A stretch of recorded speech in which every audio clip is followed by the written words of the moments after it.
அப்படின்னா நேரம். இந்த நேரத்தை வைத்து பல பேர் சாதிச்சிருப்பா, பல பேர் தோல்வி அடைஞ்சிருப்பா. நேரத்தில் எண்ணங்களை சேர்த்து பயன்படுத்துறது தான் அந்த காரியத்தோட வெற்றியே. நேரம், எண்ணம், செயல்பாடு இது மூணும் சேர்ந்தது அப்படின்னு சொன்னால் காரிய வெற்றி நிச்சயம் உண்டு. சரி, இந்த காரிய வெற்றி நிறைய பேருக்கு நடக்குது, நிறைய பேருக்கு நடக்கிறது இல்லை.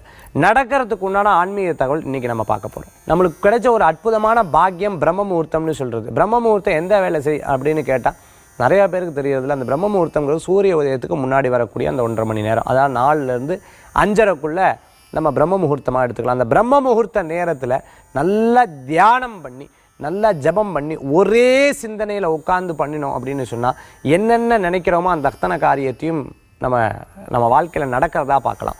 ஆமாம், சிந்தனைக்கு அவ்வளோ சக்தி உண்டு அப்படின்னு சொல்லுவாள். அதனால் சிந்தனை செய்யக்கூடிய விஷயத்தை பிரம்ம முகூர்த்த நேரத்தில் நீங்கள் பிரார்த்தனை பண்ணுறதும் ஜபம் பண்ணுறதும் இறைவன்கிட்ட உட்காந்து வழிபடுறது, நான் இதாக மாறணும், நீங்கள் என்னவாக நினைக்கிறீர்களோ அதுவாக மாறுகிறீர்கள் அப்படின்னு சயின்டிஸ்ட்